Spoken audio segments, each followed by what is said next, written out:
Welcome to Starving for Enlightenment. How Dying Taught Me the Way to Live, Part 2. I'm really happy that you decided to join us for Part 2 of this 3-part series, and I'm excited to tell you the rest of my story. Shall we begin? In Part 1, I shared with you a phrase that came to me after my death lodge. Life is an emergency. Now, when I say life is an emergency, I don't mean to imply that you should be living your life in a way that's frantic, as if everything is on fire. Rather, the idea that our time here on Earth is finite, and not only that, we don't know how much time we have, so we have to be really careful about how we spend our time and our attention. Now today, in this part, I want to share with you 2 words that really come out of this idea that life is an emergency. And that first word is one that resonates with most people: regret. Most of us have some regrets in our lives. I want you to think of one of them right now for your life. I'm going to give you 10 seconds to come up with one.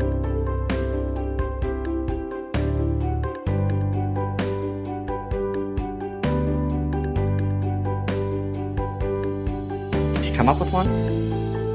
Okay, great. Before I ask you to do anything with the regret that you identified, I want to share with you a regret from my own life. It goes way back in time to when I was about 5 years old and we did a family vacation to Orlando. One of the most fun things that I did on that trip was I went to a fun house.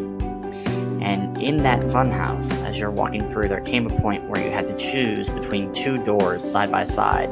One was a normal sized door and one was a small door. The first time that I went through the funhouse, we chose to go through the normal sized door. And I had a great time, and it was a lot of fun. In fact, it was so much fun that I decided I wanted to go back to the funhouse.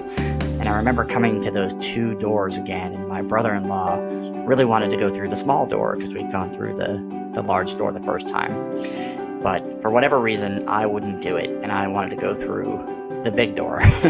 So we went through the big door twice, and oddly enough, some 25, 30 years later, I still wonder what would have happened had I gone through that small door. And it's certainly not the most significant regret that I can point to in my life, but it really is an interesting one in that I still remember it vividly so many years later.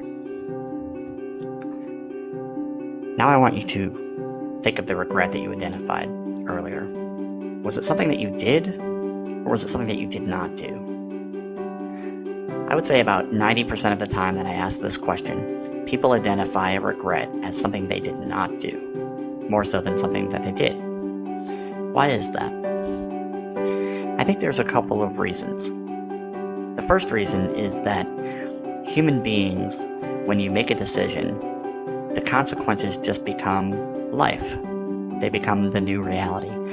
And we're all pretty resilient creatures, so we're able to roll with whatever the consequences may be. And we don't spend a ton of time thinking about what if. What if I'd made a different decision? However, there's something really powerful about the decision not made, the road not traveled. What could have been? What might have occurred had I made a different decision, or had I done something that I didn't do? That's a really powerful phenomenon, and it can really haunt your psyche.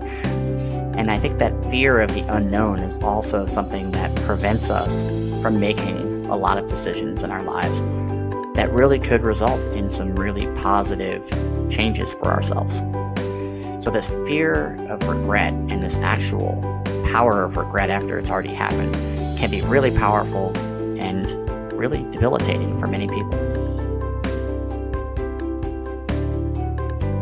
I read an article about a hospice nurse in Australia. She, over the course of many years, interviewed her dying patients and asked them what, if any, regrets they had in their lives. And 2 themes emerged as the most common regret. The first was, I regret having worked so hard and so much throughout my life. I really wish that I had spent my time and my energy doing something other than work.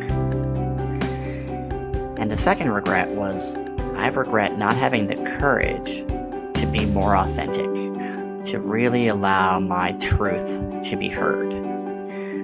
These were the two most common regrets across all of her patients. Do either of these sound familiar to you?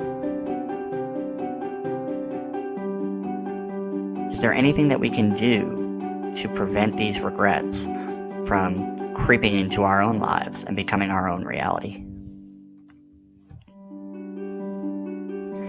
This brings us to the second word that I wanted to share with you today.